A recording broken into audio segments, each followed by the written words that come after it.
박용자의 의심에 50억 깨진 은서연. 하지만 그녀는 이미 윤산들에 의해 별점이 발견된 직후 화장을 이용해 별점을 지우고 있었고, 박용자는 그런 은서연이 바람이임을 확인할 수 없었습니다.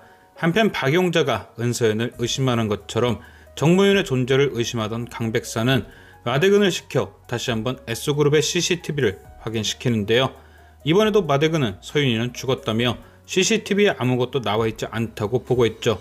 하지만 저는 마대근이 이번에도 배순영과 강바람의 사망에 대해 거짓 보고를 한 것처럼 CCTV를 확인하지 않은 채 대충 넘긴 것 같은데요. 아마도 마대근의 목적은 돈이기 때문에 일 처리를 대충 하며 강백산에게 돈만 받아가는 것이 아닌가 예상됩니다.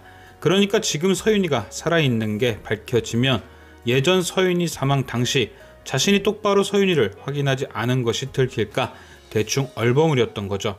하지만 15회 예고편을 보면 홍조이의 주선으로 강백산과 정모연이 만나는 장면이 등장합니다. 결국 만나야 할 운명은 어떻게든 만나게 되는 것. 강백산은 깜짝 놀라 정모연에게 이름을 묻지만 그녀의 이름은 역시나 서윤이가 아니었죠.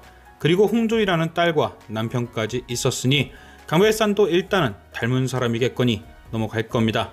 하지만 이후 다시 한번 마대근에게 확실한 조사를 시킬 것이고 그때도 별 소득 없이 돌아서게 될 겁니다. 이유는 간단합니다.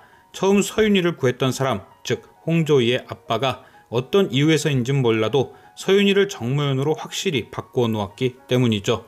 저번 리뷰에서도 언급했듯이 만약 서윤이가 기억상실이 아니었다면 무슨 수를 써서라도 강바람을 찾으려 했을 겁니다.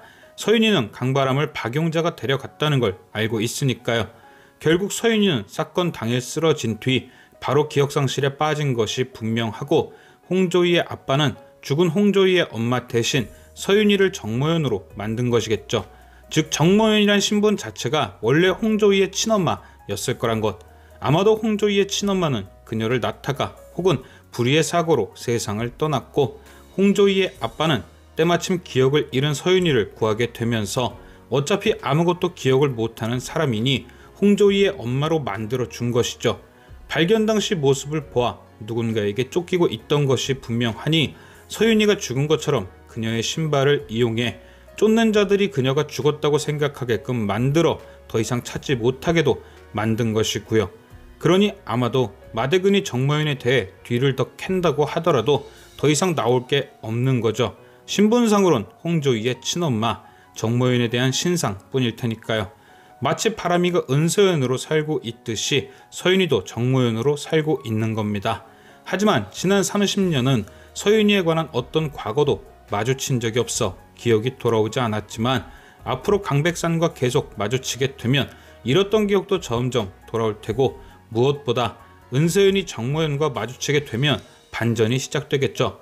은서연은 진일석 서윤이가 친부모라는 걸 이미 알게 되었고, 강백산이 차린 제사상의 사진과 신문 기사를 통해 이미 서윤이의 얼굴을 알고 있으므로 자신의 엄마와 똑같은 얼굴을 한 정모연에게 궁금증을 가질 것이 뻔하니까요. 과연 은서연과 정모연은 언제쯤 친모녀 사이임을 눈치챌 것인지. 지금까지 시청해주신 여러분께 감사드리며 저는 또 다른 리뷰로 돌아오겠습니다.